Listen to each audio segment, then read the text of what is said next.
Assalamualaikum. Salam. Wah, kebetulan nih lagi ada di kantor gitu. Bung, iya, terima kasih Bung. Mohon izin ya. Mungkin Bang Gumus mau sedikit bincang-bincang nih. Masih punya waktu kan? Boleh, siap.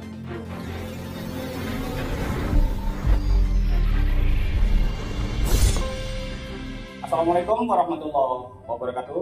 Waalaikumsalam. Terima kasih. Tentunya Anda masih tetap bersama channel Bang Kumis Berbagi. Dan hari ini nampaknya Bang Kumis akan sedikit menggali informasi terkait soal Gemoy di Kabupaten Pandeglang.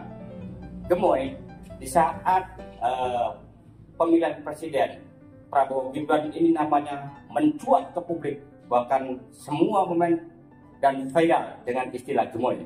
Dan siang ini Bang Kumis ingin bincang-bincang nih. Ternyata yang di depan Bang Kumis ini adalah Ketua Gemoy Kabupaten Pandeglang. Bang, bisa diperkenalkan dulu Bang, nama Bang?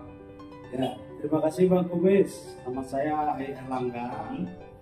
Kebetulan merangkap profesi sebagai advokat. Jadi sedikit saya klarifikasi terkait Gemoy, bahwa Gemoy ini singkatan dari Gerakan Milenial untuk Prabowo Gibran. Luar biasanya kita tahu kan tuh. Jadi kebetulan saya bukan ketua kabupaten, tapi ketua umum Gemoy Indonesia. Luar biasa ternyata. Jadi, izin mungkin siap. dari salah Siap. di kabupaten. Siap. Kirain hanya Pandeglang, ternyata Indonesia. Indonesia. Jadi saya membentuk 32 provinsi, 218.000 kota kabupaten. Kebetulan ketua umumnya asli orang Pandeglang, Bang Kumis. Jadi dulu kita terdaftar di Sekretariat Bersama Prabowo Gibran di Selipi, terbukti ada sertifikat pengakuan langsung dari Badan Pemenangan Presiden. Gemoy ini diakui sudah merajalela di seluruh daerah di Indonesia. Nah, sampai hari ini kami berkoordinasi, ada grup khusus, WA, grup dan lain-lain dengan rekan-rekan relawan Prabowo Gibran di seluruh Indonesia yang kami bentuk. Nah, sampai hari ini kami masih menunggu arahan. Mungkin setelah pelantikan presiden, kami relawan ini di bawah Sekretariat Bersama harus seperti apa. Dan saya secara pribadi pun ditunjuk juga masuk dalam struktur tim hukum 02, yaitu basecampnya di Mangun Saporo di Jakarta. Luar biasa. Nah, pemirsa, makanya Bang Kumis hari ini tidak salah orang nih untuk ajak bincang-bincang sedikit tentang Indonesia ke depan. Kita tahu semua Prabowo Gibran sudah terpilih dan pilihan rakyat. Dan rakyat tersebut adalah Gemoy di antaranya yang terus mengobarkan perjuangan demi kemenangan Prabowo Gibran dan alhamdulillah berhasil. Tetapi perjuangan Gemoy ini tidak cukup hanya mengantarkan Prabowo Gibran dong, karena di samping ada presiden dan wakil presiden, susunan menteri pun kan itu butuh juga. Nah, sekarang yang jadi fokus karena Abang Ai ini adalah advokat, maka mungkin nggak jauh dari persoalan itu yang ingin kami bicarakan, karena di sana ada satu yang harus diisi, yaitu posisi Jaksa Agung. Bang, menurut Abang yang kayak apa sih kriteria yang akan menurut Abang nih bisa posisi itu? Ya, terima kasih Bang Kumis. Mengenai aparat penegak hukum, sampai hari ini kami di profesi advokat, rekan-rekan juga sering berdiskusi dan sepakat bahwa Indonesia saat ini wajib memiliki seorang pemimpin yang mempunyai integritas yang cukup, kapabel dan kompetensi yang jelas. Karena Indonesia menurut kami dan kawan-kawan advokat lainnya saat ini sedang mengalami degradasi, yaitu darurat hukum terkait dengan pesan-pesan moral yang saat ini sedang berjalan dan bergerak, bahwa banyak penuntasan yang tidak sebagaimana mestinya yang diharapkan oleh masyarakat secara luas, Bang Kumis. Nah, terkait dengan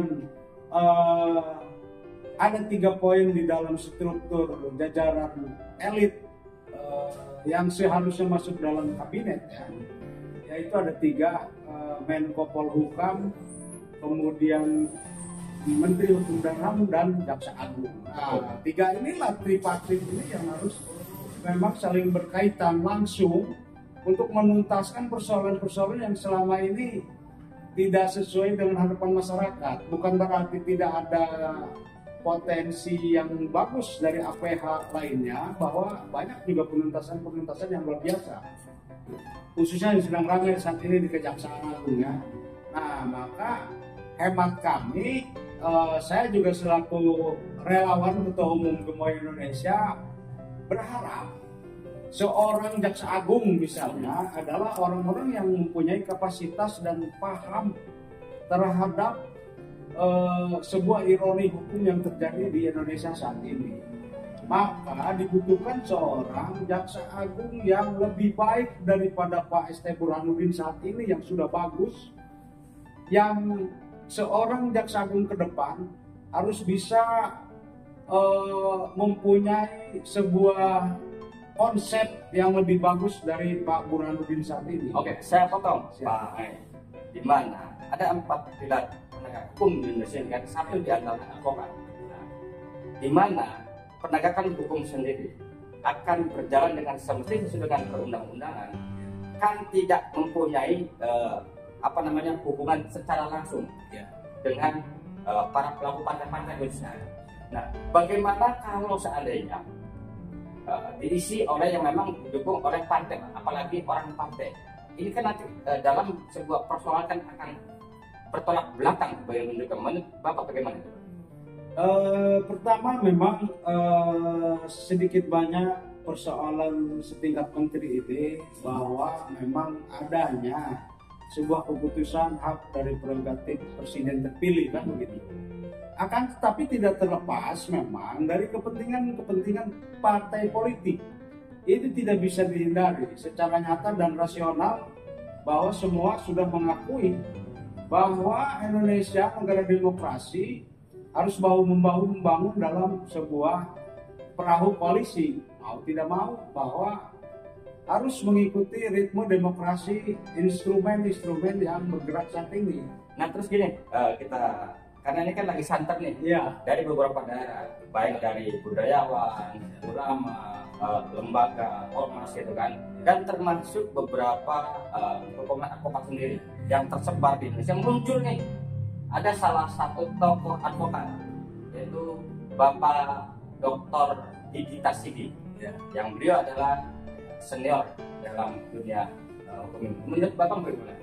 Ya, untuk Pak Dr. Didi Tarsidi ini yang saya baca dari kacamata kami, bahwa sekilas profilnya kami juga lihat menunjukkan sebuah karakteristik yang memang saat ini dibutuhkan oleh masyarakat Indonesia, Bang Kumis. Karena Pak Dr. Didi ini kan cukup memahami bagaimana penegakan hukum yang seharusnya dan sebenarnya. Karena beliau juga basicnya dari advokat, jadi cukup memahami secara praktek-praktek, dan beliau juga praktisi hukum, kan begitu cukup paham bagaimana dunia peradilan, bagaimana dunia advokat, bagaimana perlindungan hukum dan bantuan hukum untuk masyarakat yang sesungguhnya. Kami yakin beliau apabila diangkat jadi jaksa agung sudah punya modal kepercayaan diri, modal profesi, modal kompetensi 50-70% sudah bisa memenuhi kriteria apa yang diharapkan oleh para advokat dan masyarakat Indonesia khususnya, begitu Pak. Nah, tadi bicara bahwa jaksa agung yang sekarang bukan tidak berbuat, tetapi kan kita tahu semua lah, sebaik apapun tetap Indonesia butuh yang lebih baik lagi. Kita nggak mungkin dong semakin menurun. Nah, di sisi lain, ini adalah Pak Didi ini adalah seorang advokat, ya kan? Nah, tapi kan ini di luar non partai. Apakah tidak akan ada sandungan-sandungan kepada tim Prabowo Gibran yang sebagai penyusun draft-draft pencalonan susun menteri itu? Siap. Ya, kalau persoalan bahwa Dr. Didi ini di luar partai, saya pikir banyak juga partai-partai yang sepaham, ketua umum yang mempunyai misi dan visi yang sama dalam rangka harapan yang besar untuk penegakan hukum lebih baik lagi daripada yang saat ini, yang Kejagung ini yang udah luar biasa. Jaksa Agung yang saat ini kita akuin, apresiasi bahwa ini juga sangat luar biasa, dengan harapan Pak Dr. Didi apabila diangkat atau ditunjuk jadi Jaksa Agung oleh Presiden lebih baik, lebih responsif dan agresif lagi dalam penegakan hukum ke depan. Nah, persoalan nanti adanya trouble misal dari partai-partai pendukung atau koalisi, itu hal yang biasa Pak Komis, demokrasi lah. Itu bisa dibicarakan oleh mereka para tim menyusun, di mana nilai plus dan nilai lebihnya kan mereka yang paham, mereka yang tahu lah. Ada Dewan Pertimbangan Jabatan dan lain-lain, rumus daripada jabatan-jabatan di kabinet nanti. Saya yakin partai dan ketua-ketua umum yang lain juga akan sepakat selama kepentingannya kedua belah pihak terpenuhi, dan paling utama adalah harapan untuk masyarakat Indonesia lebih baik lagi. Nah, mungkin pertanyaan terakhir, Bung, ini kembali lagi ke Gemoy tadi, ya kan? Harapannya atau pesan khusus untuk yang pernah kita dukung pasangan Prabowo Gibran terkait persoalan ini bagaimana?